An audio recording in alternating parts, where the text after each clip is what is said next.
And I had not been expecting like any kind of social commentary. I just thought it would be like a sci-fi fantasy book. But yeah, I thought that was really interesting. And the movie gets rid of commentary, but instead makes it about like the fear of nuclear war and the bomb shelters and how that affected. Hello, and thank you for joining me here today at Why the Book Wins, where I compare books with their movie adaptations. My name is Laura, and today I am talking about H.G. Wells' The Time Machine, which was published in 1895. And I'm comparing it with the movie from 1960, directed by George Pal. And this is the story of a man in the late 1800s who time travels to the year 800 and 2701. And I'm just going to get right into the story here, so there will be no spoiler-free section. I'm actually trying something a little different. You may have noticed, I think, I didn't do this for Shutter Island because Shutter Island is one of those that has like, the ending is like, you know, a huge reveal, so I wanted to have a spoiler-free section for that one. But I think I'm going to start trying something different where for some books and movies, I just skip the spoiler-free book and movie review and I just get right into it, because I feel like over the course of the video, you're kind of hearing my thoughts on the book and movie. And then at the end, book versus movie section, if I have any final review thoughts on either, like that's where I'll be sharing it. So yeah, trying a new format lately, so let me know if you like this new format. Also, I have a bit of a cold,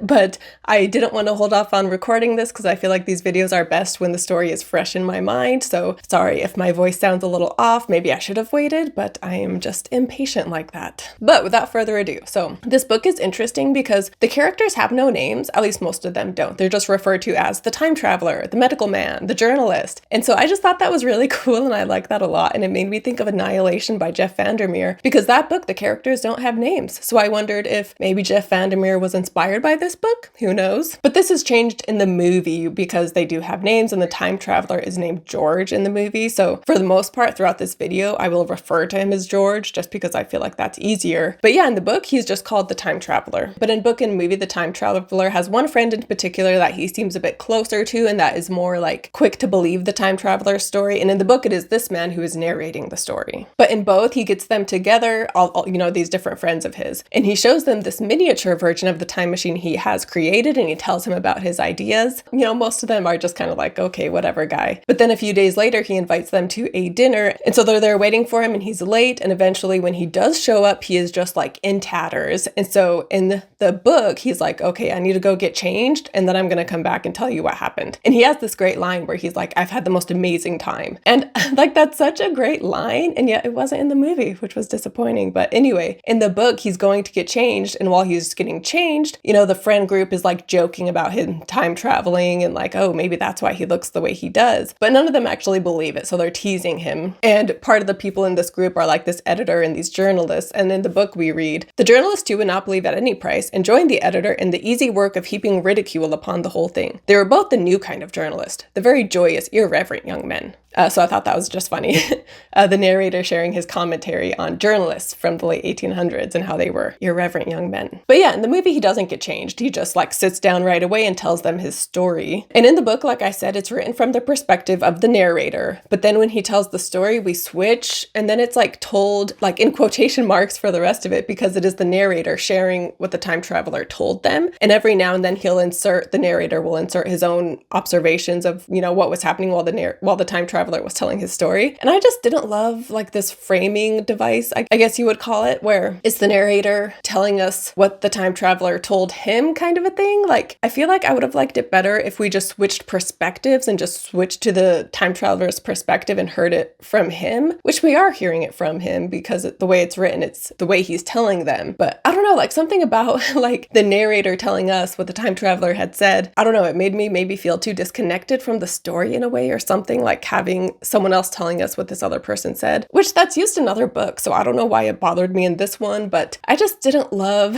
the way the story was told in that way. I feel like it could have been done in a different way that was more interesting. But this was not Orson Welles. This was H.G. Wells' first book. So I would be curious to read some of his later works and see if they're just better written, which I'm sure they are, of course. But yeah, anyway. So I just didn't love that framing device of us hearing the story through the narrator telling us. And so in both, George tells them that when he originally got in his time machine, he at first traveled ahead just a few hours. But in the book from there, he like pulls the lever far and he goes right into the very, very distant future. Whereas in the movie, George, he like travels slowly through time, and there is this mannequin across the street. And as the years pass, he sees the fashion changes as the clothes on the mannequin change. And I thought this was a really fun touch. Although I will say, like, he travels in time like 60 years into the future, and they're still using that same mannequin. Like, they would have gotten a new mannequin at that point. But anyway, but he stops in 1917, and he gets out of his house, and he sees a man who looks a lot like his friend. He has this red-headed Irish friend who is the one he is closest to. And he sees a guy in a uniform who looks like him, and he's like, hey, so-and-so, it's good to see you. And the guy is like, oh, you must be mistaking me for my father. Like, everybody says we look so much alike. And George finds out that this man is the son of his friend, and that his friend had died in the war the year prior. And the son also tells him how, like, because George asks him, about the building across the street, which is his house. And the friend tells him that his father had been executor for George's will, and how the friend never allowed that house to be sold, the property to be sold, because the friend always believed that George would return. And so George is very touched by the loyalty of this friend who has since died. And then he goes back in the time machine, and in the 1940s, the machine starts shaking. And so he stops because he thinks something is wrong, but turns out, because this is in England, it turns out it's from like the bombs overhead during World War II. And he doesn't get out, he just sees that it's bombs, and then he keeps going into the future. And then he stops in 1966, and he gets out, and he sees the son of the friend yet again, except now he's an old man, and he is wearing a chrome jumpsuit, which if I had a metallic top,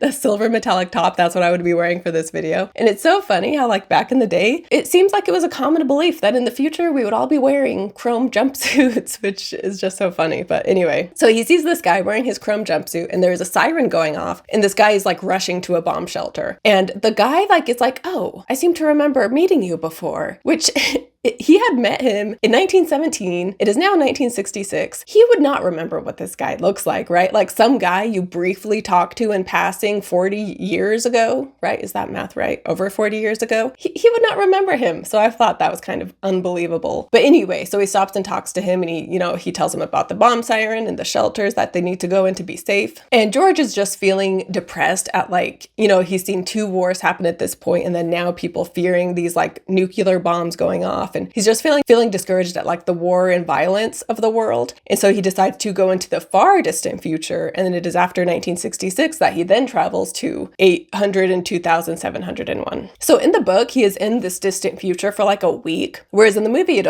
is only like 2 days. But in both, the machine stops in front of like this building that has a sphinx on top of it. And then from there in the movie, he's like walking around, and he sees these people who he later finds out are called the Eloi. And they're just like this carefree, lackadaisical group. And right away in the movie, he sees one of them drowning in the river, but they're all just kind of like hanging out, and they see her drowning, but they just don't care. And he's like, what the heck? And so he jumps in the river and saves her. And he's expecting some gratitude, but she just like gets up and just walks away. And then from there, they all start going to this big dining hall. And so he's sitting with them, which initially he stays outside, but then the girl he saved, who is named Weena, she comes out and like offers him his jacket back, and he goes inside to eat with them, and he's trying to talk to them, but they are just like very apathetic to him being there, and they're not curious at all. And when he asks questions, he has a hard time getting them to answer the questions. And at one point he asks like, well, what about your books? Like, where are your books? And one of the Eloi is like, oh, I can show you our books. And so he takes them to where the books are, and they are just like, they haven't been touched for centuries, if not more than centuries. It's been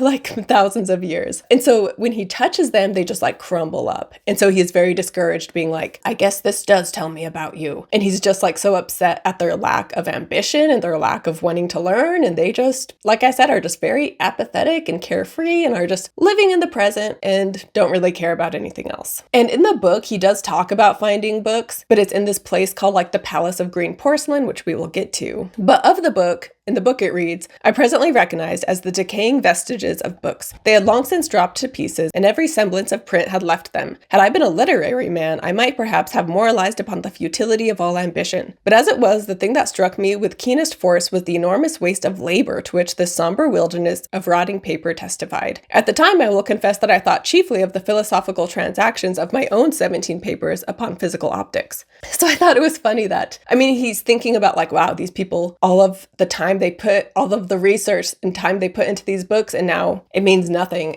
But it's funny that his first thought is like his own work and research that he has put into a book. And he's just like, wow, like my own work was just a waste because they're not even reading it. But he also says how like, if I was a different person, I would be upset at their lack of ambition. But in the book, he's not really. He's just thinking about what a waste of work it was. But in the movie, he is upset at their lack of ambition. And after he sees these books, he goes out to the Eloi who are eating, and he's yelling at them like, the people of the past work so so hard and they died to find out this knowledge and you're just wasting it, like you're not doing anything. And so he's very upset and he storms out. And then Weena, the woman he saves, she ends up following him because she's worried about him because nighttime is approaching. Sorry about my voice. I really probably should have waited, but anyway. But in the book, so when he arrives, he does see the Eloi again, and he describes them like he uses the word humanoid because they are like smaller than he is. And when he sees a man, Eloi, he says, "He struck me as being a very beautiful and graceful creature, but indescribably frail. His flushed face reminded me of the more beautiful kind of consumptive, that hectic beauty of which we used to hear so much." And in both, he also finds out that the Eloi are just very stupid.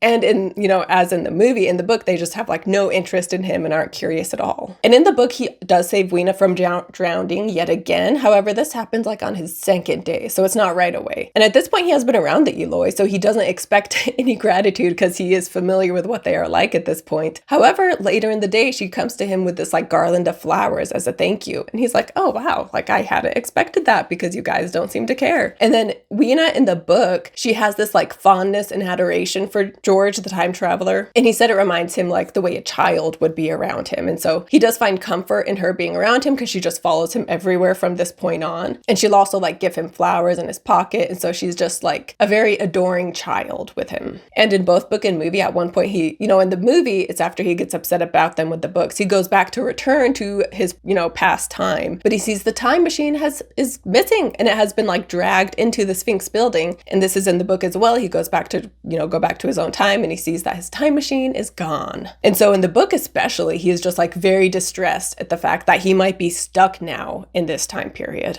And in the book, he notices these wells that like go underground. And during the night, he sees these white creatures that like emerge from these wells and will scramble back down. And the Eloi, like I said, they're like very apathetic and don't care about anything aside from nighttime. They are very scared of nighttime. And they even like will sleep all together in one group as a way to, be protected. And he finds out later that they are scared of the Morlocks, who are the white creatures who live down below underground. And they only come out at night, which is why the Eloi are so scared of nighttime. And in the book, he goes down one of these wells and he sees like the industrial workings of the Morlocks. And he gathers that like a class separation so great has happened that the people underground and the people above ground have become like two different species. And in the book we read, "It seemed clear as daylight to me that the gradual widening of the present merely temporary and social difference between the capitalist and the laborer was the key to the whole position. Evidently, I thought this tendency had increased till industry had gradually lost its birthright in the sky. I mean that it had gone deeper and deeper into larger and even larger underground factories, spending a still increasing amount of time therein, till the end. Even now, does not an East Ender worker live in such artificial conditions as practically to be cut off from the natural surface of the earth? So in the end, above ground you must have the haves, pursuing pleasure and comfort and beauty, and below ground the have-nots, the workers getting continually adapted to the conditions of their labor. Once they were there, they no doubt would have to pay rent, and not a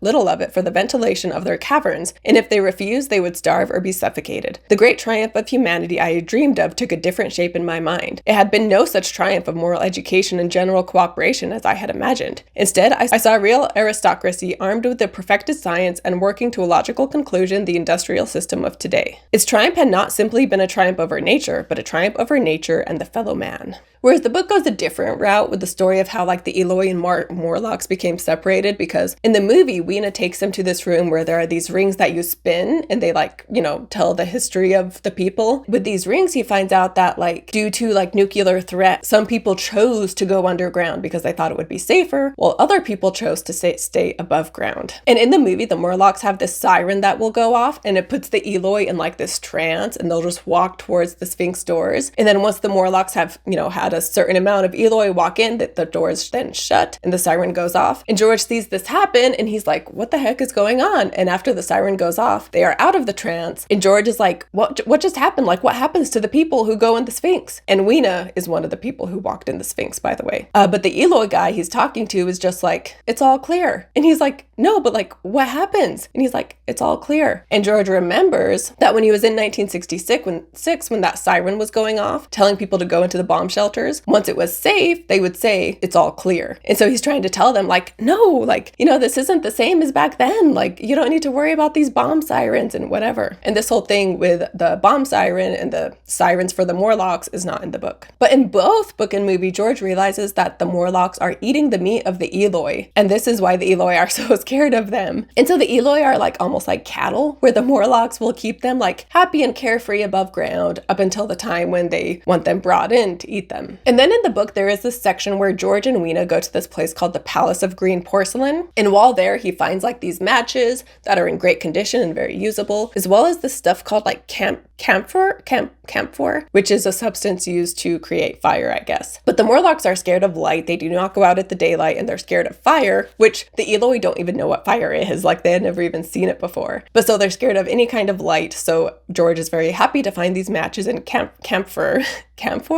And in the book, he's thinking how like, wow, like this is so awesome that I just happened to find these matches and this like substance that I can use to light fire. And I thought we would find some time travel twist where it's like, oh, turns out George traveled in time and placed those matches there so that his later self would find them to use, you know, like one of those cool time travel stories. But that never happens. Like, it's just a good coincidence that he ended up finding it there, and there's never more to it. But after this, he and Weena are headed back to the Sphinx so he can get his time machine, and they are traveling through the forest. And long story short, the Morlocks come after them, and because he is lighting a fire to keep them safe, basically the forest catches on fire. And this is good for George because the Morlocks are just like so blinded and just like it turns into chaos. And some of them are like running into the flame because they can't see, and it's just chaos. And so George is able to get away from them. However, Weena ends up dying in the forest fire. And in the movie, there is no Palace of Green Porcelain and there is no forest fire. Instead, like I said, that siren goes off and Weena is part of the Eloi who walks in a trance into the Sphinx. And so after that, he's wanting to get her back. And so he goes down one of the wells to get into there. And while he's down there, he's fighting off the Morlocks and trying to save the Eloi. And some of the Eloi, like, they start to fight back and help George as well. And so using the fire, they are able to, you know, get out of underground and they light all the underground area on fire. And so they feel safe. However, George, you know, his time machine, he never got it back. And so the Eloi and he are happy that they are now safe and the Morlocks are all dead, they think. And George is even like coming to accept the fact that he'll be stuck in this time period, and he and Weena have like started to fall in love, and they have this romantic moment as he is talking about how he will have to stay here now. However, the romantic is interrupted when an Eloi tells them that the Sphinx is on fire and the doors are open, which means his time travel machine is right there. And so they both run over to the Sphinx, and George gets in the room where his time travel machine is. However, then the Morlocks shut the doors and trap him. However, they don't realize that he's not actually trapped because then he gets in his time travel machine and can time travel to safety, which I don't know if I mentioned this, but in both book and movie, he had taken the lever off of the time machine. That way, if something happened to it, you know, no one could use it except him because he had the lever. So that is why his time machine is still there and the Morlocks weren't able to use it themselves. But anyway, the doors close and he is sad to be separated from Weena, but then he time travels in order to save himself. And initially, he goes in a bit into the future, but then he realizes like, oh, like I don't want the future. And he pulls the lever to go back to the past, to the year he is from, and he returns right in time for that dinner party gathering, which is how the movie had started. And in the book, it's a little different because after Weena has died, you know, the forest is on fire and then the Sphinx doors open. And so George goes in there being like, sweet, I can get my time machine. However, the Morlocks had opened the doors to trap George, which is kind of similar. But yet again, they don't succeed in trapping him because then he just time travels into the future into safety. And in the book, he time travels like thousands of years into the future, and he sees at one point like these giant crabs walking along the earth, and he just keeps going further and further into the future to the point where the earth has just become like so cold and it's just like inhabitable and the air is getting harder and harder to breathe. And so then at one point he's seen enough and he decides to go back to his time, the 1800s, which again is where the story had picked up. And so even though he has these strange flowers, which Weena had given him in both book and movie, he has this strange flower to show people being like, hey, like this is proof. Have you ever seen a flower like this before? Even though he has that, most of his friends are kind of like, okay, man, like you're crazy.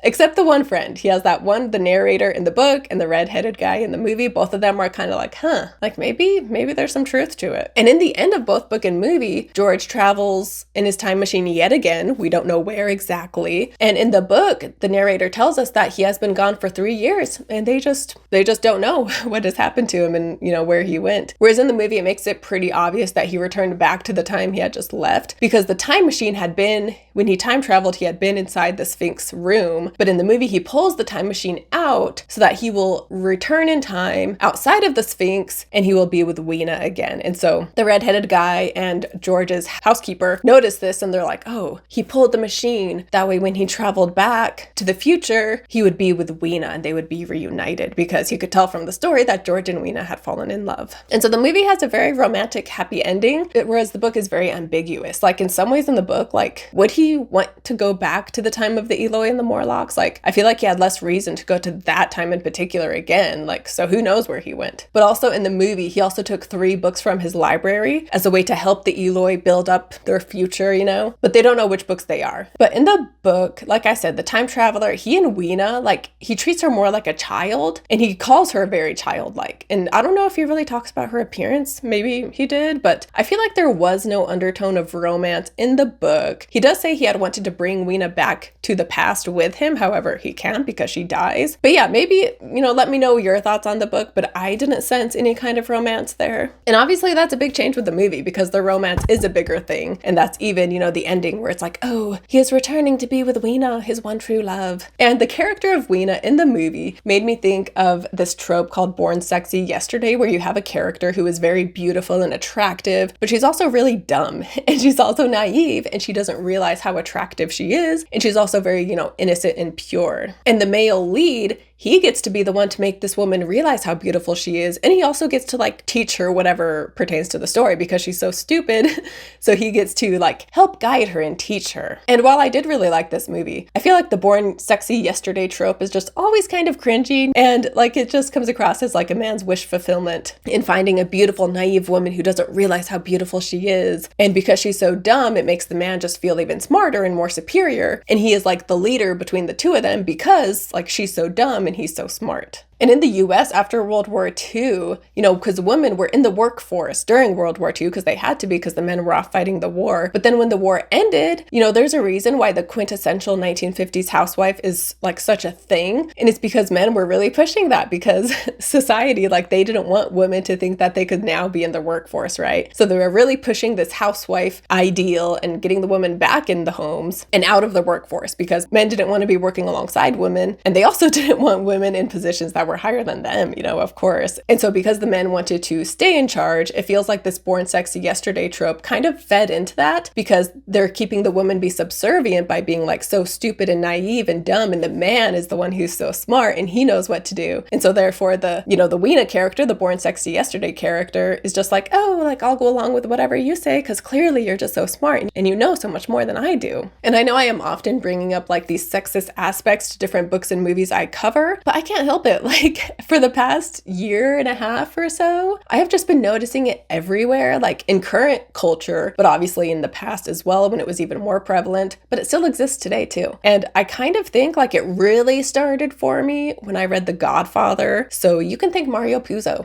for opening my eyes to sexism in books and movies. But I did want to talk about the social commentary because the book was really interesting with its commentary on the class system. And at the time when this was written in the 1800s, there were a lot of industrial jobs that had the lower class people working below ground. And so he took this and created an idea for the future where the prejudice of the lower class was so great that they were forced to stay underground. And like I said, they like turn into a different species even. But then the rich, the Eloi, become like so weak and stupid and also in fear of the lower class, aka the Morlocks. And then the Morlocks are also the ones who are eating the Eloi, even though the Eloi originally had been, you know, the haves and the Morlocks had been the have-nots. But the fact that the Morlocks eat the Eloi made me think of that phrase, eat the rich. And the origin for that phrase comes from the French Revolution and a guy named Jean-Jacques Rousseau. He said it and the full quote is, when the people shall have nothing more to eat, they will eat the rich. And the rich just being anyone in power. And so yeah, so I did think that was really interesting. And H.G. Wells was a socialist, I believe, which I get socialism and communism are so similar. He was one of those two. So it makes sense that he has this commentary in his book. And I had not been expecting like any kind of social commentary. I just thought it would be like a sci-fi fantasy book. But yeah, I thought that was really interesting. And the movie gets rid of the class system commentary, but instead makes it about like the fear of nuclear war and the bomb shelters and how that affected the future. And this makes sense because the movie is from 1960 when, you know, nuclear threat was a huge fear and a paranoia for people. And, you know, the bomb shelters were a bigger thing. And also it does kind of have, you know, like an anti-war message in a way, I kind of think. And when George first shows them his time machine, his mini time machine, they know that he clearly is smart, but they don't necessarily believe in his time machine. But they tell him like, why don't you use this like and help the military out, like create something for the military. And George is just like, I don't want to do that.